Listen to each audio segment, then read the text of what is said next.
அறிவாற்றலால் ஒரு பெண் தன்னை வீழ்த்தியது தோல்வி என்றெண்ணாமல் வெற்றி என்றெண்ணி பெருமைப்படக்கூடிய ஒரே ஒரு ஆண் அவள் தந்தை மட்டும்தான். அதனாலதான் சொல்றேன் ஆண்களே, அறிவு, கல்வி, வேலைவாய்ப்பு சார்ந்த விஷயங்களில் உங்கள் மனைவியின் வெற்றியை ஒரு தந்தையை போல ஏற்றுக்கொள்ள பழகுங்கள்.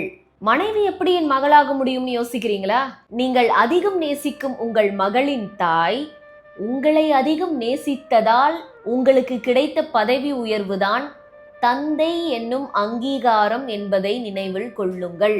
என் கணவன் யார் தெரியுமா என்று பெருமை பேசும் மனைவிகளுக்கு, ஆமா அவளுக்கு ஒன்றும் தெரியாது என்று புறம் பேசும் ஒரு ஆண் கணவனாக கிடைப்பதுதான் திருமணங்கள் சொர்க்கத்தில் நிச்சயிக்கப்படுகின்றன என்பதன் பொருளா? ஒரு விஷயம் சொல்றேன் கேளுங்க.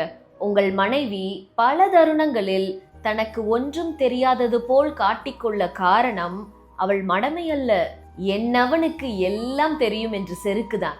குமரியான பின்பும் அவள் உன்னிடத்தில் அவ்வப்பொழுது குழந்தையாக மாறிவிடுகிறாள் என்றால் அவ இன்னசென்ஸ ஒரு தந்தை போல் ஏற்றுக்கொள்வதில் என்ன தவறு?